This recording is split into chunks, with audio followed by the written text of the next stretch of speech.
Another large category of expenses is what I would call administrative expenses, and this would cover things like overheads and running costs relating to the business. Some examples would be computers, software, mobile phones, stationery, advertising, legal costs, insurance, and bank charges.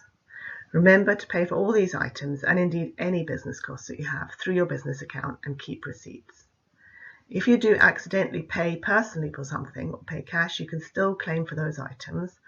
What I recommend you do is at the end of each month or quarter, note down everything that's owed to you from the business and actually pay yourself from the business account to record those expenses. And that way you'll have an amount coming out of the business account to repay you, say, for example, for a taxi fare that you paid in cash. Moving on to our next category, home office costs. Because you work from home, you are entitled to claim something against your business for the cost of providing somewhere to work, providing, for example, an office or a workshop.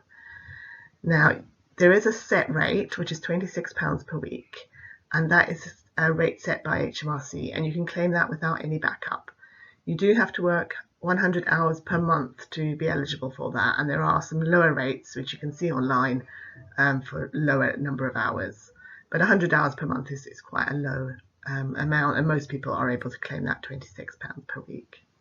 However, that probably doesn't cover your costs if you work full-time from home.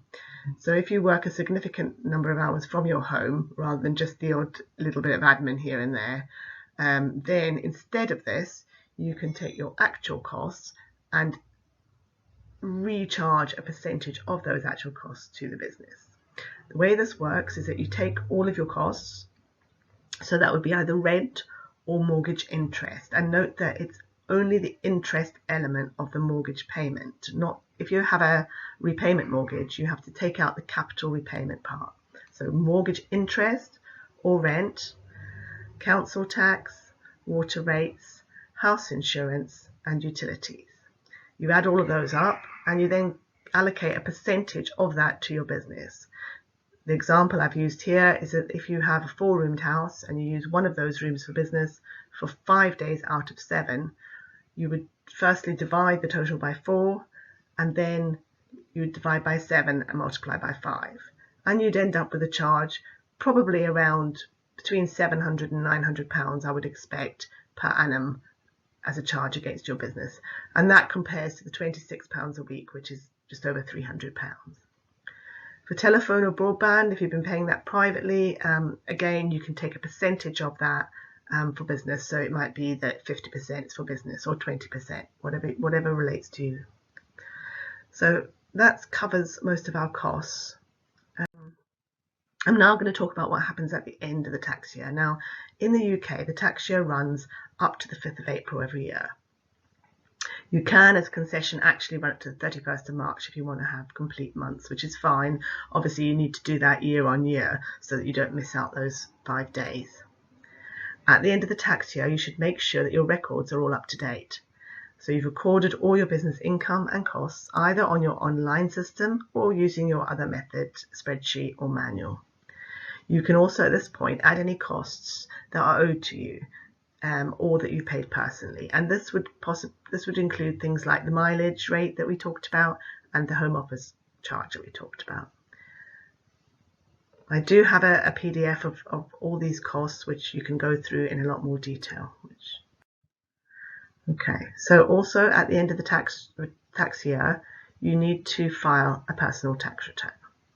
So this personal tax return is due for filing by the 31st of January following the end of each tax year. So I said before the tax year ended on the 5th of April.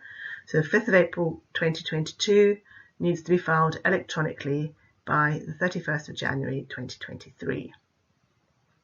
If you file it on paper, you have to file it by the 31st of October following the April.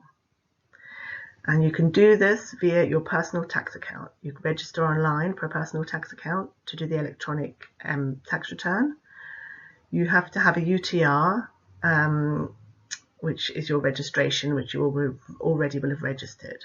And once you're inside the tax return, you do actually, in fact, only generally have to enter 2 figures. This is for people who are self-employed where your turnover is below 85,000. If it's above 85,000, you're probably going to be VAT registered, you're probably going to be using an accountant, and you'll have more detailed accounts. But for below 85,000 non-VAT registered businesses, you enter just two figures. One is the total sales and the other is the total allowable costs.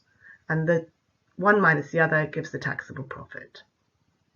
So quite a simple calculation, and you can get those figures, those sales and cost figures, from either your online system or whatever system you're using. Thank you.